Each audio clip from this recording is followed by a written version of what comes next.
Bueno, semei, ez dakit adin heldu zitzaienean, pentsatu genuen ja, ordularia hartzea, deiak egiteko ordulari horietako bat, eta, bide batez, GPS-a zeukan ordulari bat aukeratu genuen, ez? Horrela iruditu zitzaigulako, umeak, bestoago zeudela, nola bait. Horrek, zer erantzuten dio? Benetako behar bati edo beldur bati? Eta zeinena da beldurra? Helduena, gurasoena edo umearena. Nerabeen garrasia, osasun mentala zaintzeko podcasta. Maitane Ormazabal eta Telmo Lazkano.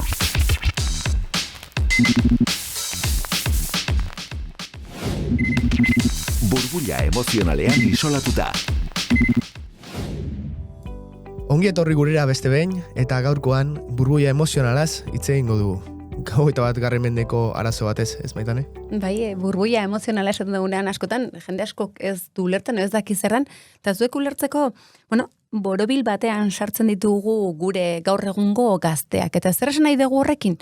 Lehengo gakoetako bat ulertzeko zer gertatzen dan, da gaur egun ditugun espektatiba guzti hauek. Gaur egun nahi dugu gure seme-alabak edo gure gazteek guk egin ez dugun guzti hori beraiek egitea. Eta hor, formulatxo bat dago eta liburan askotan jarri dugu Telmotan, etzako oso garrantzitsua da ulertzeko gaur egun antxetate eta depresioaren igoera, hau da, espektatibak. Guk, helduak, gazte hortan jartzen ditugun espektatibak, geinik egin ez dudan guzti hori berak egin beharrak, berdin depresioa da antxetatea. Ustete nahi gabe egiten ari garela berdina, ez? Gure egin ziguten berdina. Guk nahi genuen zerbait, ez genuen lortu, beraien espektatibengatik, eta orain, guk lortu ezin hori, ez?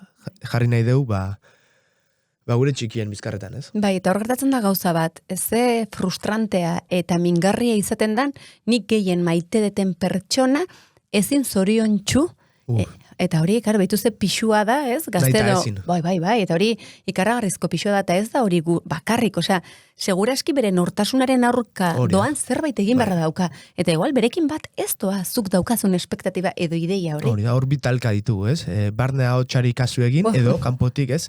Iradokitzen zaigune horrei jarraitu, eta bestetik, gure gehe maiten ditugun guzti horiei, ezin zoriontsu egin zentzu horretan, ez? Bere espektatiba horiek ezin bete. Bai, eta garai horietan eta kasi garai guztietan, nik esango nuken erresago iten diogula kaso askotan, kanpoko hotxorrei, barruko horrei, baina orduan, kontu zau bai da burbuila horretan sartzeko modu bat. Bai, nolabait esan genezake ez, pendulu efektu moduko bat bizi izan dula zentzu horretan gizarteak, ze, demoratzera pixka bat egin ezkeo ez, ikusten dugu, gure Aitona Monen gara horietan, ez? Nola espektatiba guzti horiek, ez ziren gaur bezain pisutsuak, ez? Eta baitare, ez? Beste alderdi batetik ikustegatik, emozionalki, askoz ere eziketa zurrunago baten baitan, ez? Joate ginen aurrera bizitzan.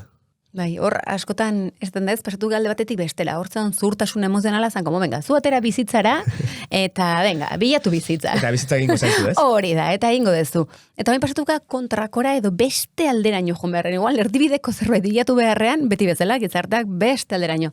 Eta zer egin dugu, orain kontrakoa, burbuja emozional batean sartu nahi gure seme-alabak eta gaztedia, eta ze pasatu da? Klaro, burbuja horretan sartzen dugunean, sufrimendutik gelditzen dira, minarektik eta hori ez gea konturatzen, norainoko eragina daukan, ze uzten ditu bilutxik. Hori da, eta horretan sakonduko dugu, bigarrengo atalean, baina horretan sartu horretik ez, ikusi dugu, nola nahiko zabal, ematen ari den dinamika sozial bat dela, ez? Bai, erabat. Eta horrek nola ez, askotan aipatzen dugun bezala ez dio norbanakotasun bati edo erantzuten ez, baizik eta gizarte bezala aztertu beharreko zerbait. Eta hori horrela egiten badugu, ez, Maitane, baditugu hainbat ikerketa horrei argi pixkat jartzen dietenak, ez? Bai, honek badauka logika bat eta zerbaitegatik helduari da orain horrela jokatzen, eta zergatik. Gaur egun ez dezuten duten denbora guztian, leku askoetan, medio askoetan, sare sozialetan, zer esanik ez, mundua dala, gaur egun daukagun mundua gauza txar badala, dena beldurgarria da, dena arriskuz josita da, hori ez da erreala. ez da erreal. Eta horrek egin du guk beldurra handiagoa tartzea heldu bezala, eta orduan gure txikiak sartu nahi izatea, eta gazteak, sartu nahi izatea denak, ez? Esan dugun burbuia emozional honetan, eta gizarte arriskutsu batean gaude. Adi, hortarako datu batzuk emango ditugu orain, Telmo? Bai, ze hori sistematikoki egin da. Edabideetan aldi, ez da kauza bakarra, baina edabide daukionez, ez? Plus One ikerketak oso garbi erakusten du, ondorengoa, 2000 eta 2019 urte bitartetan, ez? Eman diren titularrak aztertu zitun. Oihartzun oso handiko, 47 edabideen titularrak aztertu ondoren. Emaitza jakin nahi? Ez oso positiboak ez, Telmo? Bira, titular eskorrak 314 egin dute gora, azkenengo 2 hamarkadetan, eta haserrea sustatzen dutenak 104, eta baita ere beldurrak 150 egin du gora. Metu zehatuak, ez da hori bakarrik, nazkak 129, nazka, tristurak 154, eta neutraltasuna 130 jetxi da. Eta hau galdetzen dugu, zergatik, ez? Hombre, esaten dauna, positibotasunak ez du asko saltzen. Ez, neutraltasunak ez da ere, argi dagoena da negatibotasunak saltzen duela, atentzioa erakartzen duela, ondorioz gehiago zabaltzeko joera eragiten duela, eta hor bai ondorioz etekinak handiagoa direla. Beraz, bide hortatik, ez? Jotzen dugunean gertatzen dena da, norbanakoaren pertzepzioa, ez? Aldatzen dela, gizartearekiko duen pertzepzioa aldatzen da. Eta pertzepzio hori aldatzen den neurrian, ez? Bere jokabidea baita ere, ze guk, siniste arazten badio pertsona batei, oso gizarte anker baten bizitzen ari dela, ez? Emozioa hainbat sortuko izkio, eta emozioak oso ondakigu, ez? Ekintzetara eramaten duela pertsona. Beraz, noski, eramango gaitu gure txikia albezain beste babestera. Eta horrekin batera, zer gertatu da, sortu diguten behar honei, erantzuna emateko, inoiz izan ez ditugun baliabide eraginkorrena jarri diskutela, hementxe, eskura. Edo beto esan da agian, hementxe. Ze gaur egun ez, teknologia guzti hauek, izan smartwatchak, edo bestelako gailu digitalek, sortutako beldur horrei erantzuteko 11 bide desberdin eskaintzi dituzte, ez? Zelen ez genitugun beldurroiek, eta ez genuzkan beharroiek. Eta gaur egun hori egin dute, sortu dute behar bat gizartean, arrisku hortatikan gure nerabeak eta gure gazteak alik eta azkarren ateratzeko, eta konturatu gehan ez dala izan ez, baina bai izan da beldurraren poderioz lortudan jokabide berri bat gure gizartean. Orduan, pixka bat adizuek ez burbuia emozional honetan zehor gure seme-alabak ez, babestu beharrean arrisku handiagoan jartzen ari gara. Hori da, hor ikusi behar duguna da ez, benetan beldur, behar batei erantzuten dion, edo beldur batei, eta kontuan izan, ez, horren besteak arazoetatik ez, izango dela arazoa ekarriko diona gerora, eta hori ikusiko dugu jarraian. Beraz, adiegon. Egoerak. Bueno, semei, ez dakit adin heldu zitzaienean, pentsatu genuen ordularia hartzea, deiak egiteko ordulari bitako bat, eta, bide batez, GPS-a zeukan ordulari bat aukeratu genuen, ez? Horrela iruditu zitzaigulako, umeak, bestuago zeudela, nola, zerbait gertatzekotan, edo, badakizu zen gauza gertatzen diren kalean, pila bat gauzen zuten dira umei eta gertatzen zaizkienak, desagertzen direla, edo erasonen bat izan dezaketela, eta, nun dauden momentu oro jakiteak lasaitasuna ematen zegoen gurasoei, eta nik uste dut ume ere ematen zela lasaitasuna, eta horregatik hartu genien GPS-a zeukan ordularia, eta, deiak egiteko aukera zeukan ordularia. Benetan hain gizarte beldurgarrian bizikera, eta orain arte guk bakarrik egin dugun hori orain gure txiki edo gazteek egin ezin dezaketela? Hausnartu beharreko kontua. Bai, irakaslearekin hitz egitera joan nintzen. Ez dakit, lau suspenso ekartzete normala iruditzen, ordaindu duguna, ordainduta. Extraeskolar pilo bat egiten ditu, eta alere partikularretara joaten da, refortzo moduan, etxean ere laguntzen diogu, nire gizona ere irakaslea da, eta berak badaki nire semeak zer dakien, orduan lau suspenso ekarri zituenean, ezin nuen onartu, eta irakaslearekin hitz egitera joan nintzen, ez dakit ezin nuen horrelakorik onartu. Igual pesatu nintzen, baina esan beharrekoa esan egin behar nion. Ze ari gara jokabide horrekin irakasten zeharka gure txikiari? Bai, hemen ikusten dago pixoa penduluaren efektua. Nola pasagean denak lehen irakasleak zuen arrazoi osoa eta gaur egun deslegitimatzen dugu berez autoritatean guzti hori. Ordun, nun gaude? Horrela laguntzen diogu benetan? Hartu diezagun neurria. A ber, etorri zan nire semea, Aitor, etxo polvo iratik utzi zuelako. A ber, eske gauzak ez dira, hola, gaurko gaztek, pues, hola egiten dituzte gauzak, ez? Ba, hasieran baietz asko maite zaitut, eta gero inongo azalpenik gabe, utzi egiten dute. Eta ez da posible. Karo, irati horren ama ere, igual txoazan kapritxosa bat, eta beti, ez da sekula gustatuta, segura alaba berdina dela, eta, hori egin dio. Nire semeari, ezin men, ez dakit nola esan, bere amari deitu nion, eta alabarekin hitz egiteko eskatu nion, noski. Gauzak horrela ez direla egiten azaldu behar zion alabari, ze, nire semea etxo polbo geratu da. Eske badarama, aste bete gelatik atera gabe, iratik utzi duela gora eta iratik utzi duela bera. Eske, jolin, ez da posible, ez du jaten, hombre, kezkatuta gaude etxean. Bai, deitu nion, iratiren amari eta hitz egin nuen berarekin. Hor ikusi dugu, nola jotzen dugun kanpora, erantzukizun bila, soluzio bila. Baina agian egokiena izango litzateke edo interesgarria baita, gure zilborretara begiratu eta autokritika pixat egin. Bai, hemen bi gauza landu behar, estena honen aurrean bata, noraino nik deslegitimizatzen dut nire seme-alabaren mina, gehi bestea kritikatuz gainera, hor jartzen dut fokoa, eta bigarrena, nolatan nik deitu beraien pribazidaden barruan eta intimitatea eta beraiek bizitzan lortu beharrezko eta egin beharrezko gauza guztien aurrean nik dei bat egin eta hori manipulatu nahi duan. Kontuz gauza hauekin. Sakontzen. Pixka bat gehiago ulertzeko, hitz egiten aigean burbuila emozional honi buruz, jarraituko dugu beste, pare bat datu gehiago ematen edo pare bat gako gehiago ematen, eta bat bada, guk egiten dugu konparaketa bat liburuan, jenderi argi usteko, sistema inmunea eta patogenoak hitz egiten dugu, zer da termo hori? Bai, nik referente ezberdinak kontsultatzen ditut, da goratzen naiz, halakoan Jonathan Haidt, psikologo doktoreak, New Yorko unibertsitatean ustet lan egiten duela, hau oso argi azaldu zuela.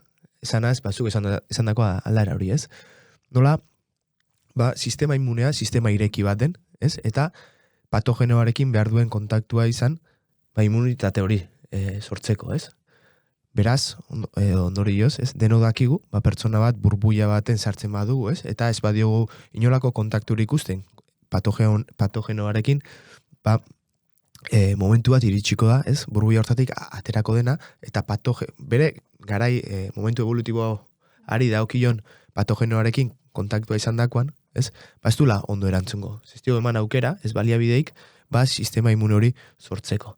Antzeko zerbait gertatzen da gure autoestimu eta osasun mentalarekin, ez? Da sistema ireki bat patogenoarekin edo patogenoekin behar duena kontaktua izan. Eta gu, lehen aipatu dugun, gure beldurretatik edo espektatibetatik edo hainbat kausetatik, jotzen badugu burbuila emozional baten biltzera gure txikia, nun esaten diogun etzaizu ezer txarri gertatuko, hemen egon naiz besteen une oro, eta bestelako mezu horiek helarazten baditugu, eta burutzen baldin baditugu, egiten ari garena da, nerabe horrek, edo aur horrek, ez ikastea, patogenoekin kontaktua izaten, eta ez badigu usten galtzen, eta galtze horretan bueltatzen, lehenago edo beranduago, eta batez ere nerabezaroan gertatzen dago, burbuila emozional hortatik, aterako da. Eta ateratzen den horretan, eta patogenoarekin kontaktua izan dakoan, gertatuko dena da, galduko dela eta ez dula jakingo bueltatzen. Hau da, askotan, esaten duguna fantasia josita daukago gure garuna pentsatzen bizitza izango dela modu batera, eta karo, horrelako golpeak eramaten ditugu, Eta nik burbuila emozionala hau ere bada Disneyen pelikula hauetan esaten zigutena dena politia eta bukaera politia dauka. Agian ez. Eta askotan ez du izango, eta ez da izango gu nahi dugun bezala. Ez pentsatu dugun bezala naiz eta aldik eta hoberen egin ordun, ideia arriskutsua, gizaki bat horrela indartzen da, ez? Patogenoekin kontaktu hartzen, hor gogortzen da gure gorputza, ez? Fisikoki ere hori pasatzen zaigu. Hori da bizitza. Era bat. Ez? Azkenean momentu ezberdinetako sinfonia bat, ez? Eta Bai. jakin behar dau dantzatzen hasieratik bukaerara. Bai, eta hau, adibide bezala zuek ere ulertzeko, ez? Patogeno eta sistema inmunea, adibide bat jarriko dugu ikasgela batean gertatu daitekena. Gaur egun hainbesteko beldurra daukagu, ez?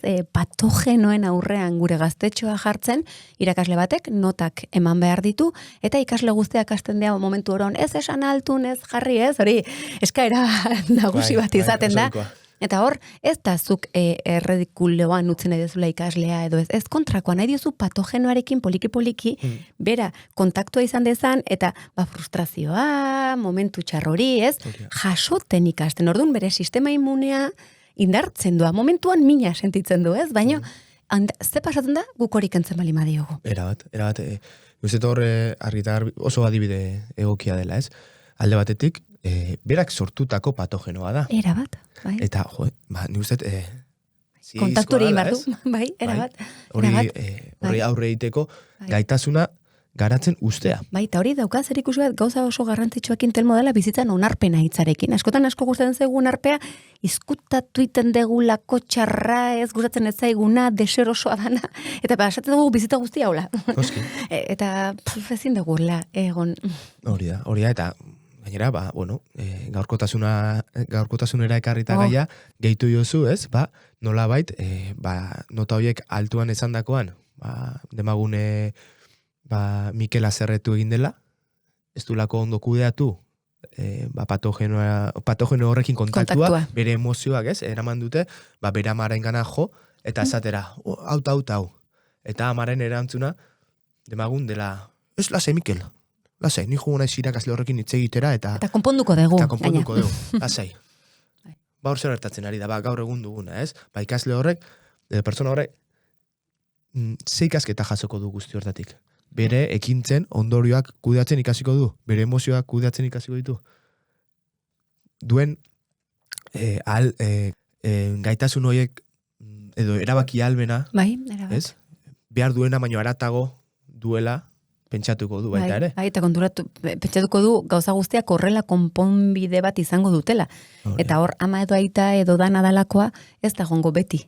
Bere bizitzari konponbidea. Eta horrela garatzen da frustrazioarekiko tolerantzia? Era bat. Eta gauza bada hitz egitea eta ama preokupazio bat edo aitak edo dana dalakoak eukitzea preokupazio bat, eta irakasleekin hitzitea hau nola hobetu dezakegu, hau nola egin dezakegu, baina ez da hau nola kendu dezakegun. Eta nun gelditzen da autoritate figura eraikitzai hori, ez? Era bat. Eta helduen arteko lana seme edo gazte horrei begira, ez? Eta ez ni minak kendu nahiean beste bati erruguztia gaina jarri. Eta hau, jokabideu gero gaina errepikatzen da asko helduaroan eta gizartean olako egoerez josita gaude, ez? Beste ibota beti, ez? Jarri zula adibide oso egoki bat ikusteko, ez? Ze ekintza, agian ez, lehen behi golpean xumeek eragin dezaketen, ez? Ikasketa edo mezu oso handiak justu zaugarrien den pertsona batengan.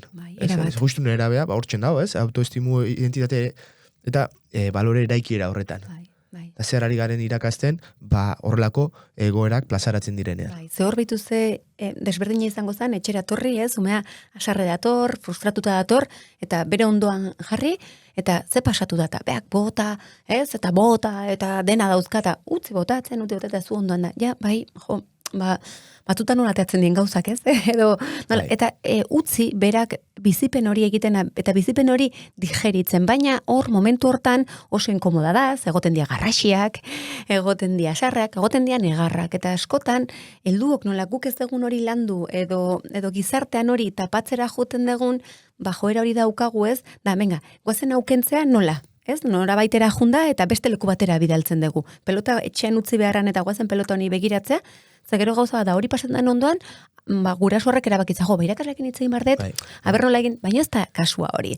Ez, zure gananoa, zer egin dezuzuk nire semea horrela egoteko, ez? Eta hori arriskutsua, ez?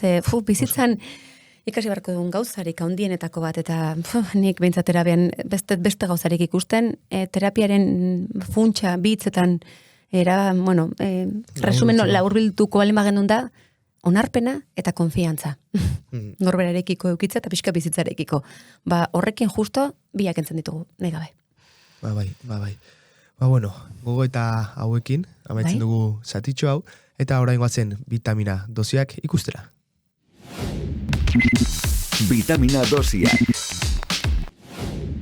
Bueno, saioa amaitze aldera, guazen vitamina dosi batzuk ikustera, ez da maitan, Bai, eta lehenengo vitamina dosia gure gazteek bizitzaren kontaktu erreala egin beharra daukate. Eta hori da, bizitzarekin kontaktu erreala egitea. Eta horrek esan nahi du, egongo diela alderdi oso deserosoak, egongo diela erosoak, egongo diela politak, egongo di oso desatxeginak, baina horrek egingo diola berari pertsona bezala, benetan bizitzeko sentsazio aukitza. Bitu behin da berriz podcast guztietan esaten nahi geana da, desmotivazio handi bat dagola, indar falta handi bat, eta badauka zer ikusi honekin, ze bizitza erretetikan gelditzen badia, eta bizitza irreal, ideal batean, ez dute kontaktua egiten, orduan utzi dezagun patogeno horiekin kontaktua egiten, horrek indartuko ditu. Hori da, erabat, patogenoarekin kontaktua izan, eta gure gaitasunak garatzen utzi. Ontxe burua datorkitez, betiko adibidea edo, irudia ikusten duguna, kotxe bidai luzetan, edo autobusean baita ere ez, nola ikusten ditugun, umeak pantaiara itxatxita. Ez gara ari, aspermenari erantzuteko baliabide bat ematen. Ari garena da, gure garunari, bere baliabideak sortze hori oztopatzen. Erabat, eta bituz garrantzitsua da, baliabide hori bere bizitzen, Galdera zuzen badut, noiz sortzen dugu sormena? Aspertuta gaudenean, ez da? Erabat. Eta gaur egun, pantalla eta pantalla guztien aurrean gutxi, heldu eta gazteak. Beste vitamina dosi bezala bizitza abentura bada. Ez dago bizitza lineala, ospitaletako gailu bat badago, ez? Eriotzarekin kontaktu hartzen daguna nola jartzen da, encefalograma jartzen da plano, hori da eriotzarekin kontaktua. Bizitza da fun guzti hori. Udun, abentura, utzi egin bar digu, abenturari. Nahi dugu kontrolatuta lineala zuzena izan dadin. Eta hori ez da bizita. Horrek, benetan, hitz egin dugu, eske depresioetan txitatera eramaten die, ez darako norbanakoak behar duna. Gizakiak behar du bizitza esperimentatu. Utzi bar digu abentura hori. Eta benetan, abentura egiten uzten danean, abentura zale, ez? Eta bituzten gaitasun lortu ditzaken abentura zale batek. Nik uste horre, lehen komentatu dugu, ez? Momentu desberdinetako sinfonia bat dela bizitza, eta hasieratik bukarara jakin behar dugu dantzatzen, ez? Eta horretan utzi, ez? Gure txikia, baina, azpimarra jarri nahiko genuke bai, ari garela beti, bere testu inguru eta behar evolutiboen inguruan ematen diren patogenoak, noski. Bai, eta gogoratu, burbuia emozionala eta adimen emozionala justo kontrakoak diela. Ez, askotan igual, emozio entzuten dugu eta lotu ditzazkegu, baina eske justo kontrakoa da. Adimen emozionalak ahalbidetu egiten du. Ume edo gazteari pasatzen zaion oro eta hortik ikasketa bat atera. Legitimatu. Hori da, ez diogu hortik kentzen. Eta burbuia honek, toleratu. Eta honek egiten duna da kontrakoa. Ez, nahi diogu horrekin kontakturik ez izatea. Eta bizitzen ez dago beste kontaktu handiagorik. Eta hori iragatsi behar dugu, hau da azkenengo pildora. Bizitzaren leialtasun baten barruan sartu, ez? Gure txikia, hau da, sare sozialetatik eta pantaila hauetatik eta tortzen diren mezu idiliko horietatik aratago, ez? Eraban gure txikia eta jardezagun parez pare, benetako bizitzarekin, ez? Eta hortarako baditugu jardun bide desberdinak burutu ditzazkegunak, ez? Erabat, eta hemen irreala dan mundu hortan eta pantailen atzean azkenen ansiolitiko modura jokatzen ari da, ez? Orduan, ansiolitiko modura antxetatea ematen dukenduko diola eta justo generatu egiten diona. Orduan, kontrakoa da behar duna da, ez? Eta errealitatearekin ahalik eta kontaktu gehien egitea eta ansiolitiko naturalak bilatzea ze bizitzan asko daude, baina gero, ez dute kontakturik egin oraindik ansiolitiko hoiekin. Orduan, hoiekin kontaktu egiten albideratu behar diegu momentu honetan. Zalantzari gabe horretan oso lagungarri izango da pantailarekin denbora gutxiago eman eta aitona monekin gehiago igarotzea, ezta? Lagunekin harreman afektiboa, gertutasuna, kontaktua, berotasuna, benetan hor dago bizitza eta ez pantailan atzean aurkitu dezakegun oztasun guzti hori. Beraz, mezu garbia da, jarditzagun bizitzak bere osotasunean erdigunean. Honekin amaitzen dugu. gaurko saioa, eta betiko legez, altxa burua eta altxa osasuna. Eta altxa bihotzak. Urren arte. Aio... Nerabeen garrasia entzun duzu. Nerabezaroko osasun mentala zaintzeko podcasta. Zuzendaritza Iñaki Beraetxe. Gidoia eta aurkezpena Maitane Ormazabal eta Telmo Lazkano. Irudi grabaketa eta edizioa Xabier Larrañaga. Soinu grabaketa eta montaiak Iñaki Beraetxe. Grafismoa eta postprodukzioa Lander Rallon eta Arantxa Konde. EITB podcasten entzun eta jarraitu dezakezu Nerabeen garrasia. EITBren YouTubeko kanalean ikusi eta zure gustuko plataforman ere topatuko gaituzu. Ondaimen ekoizpena.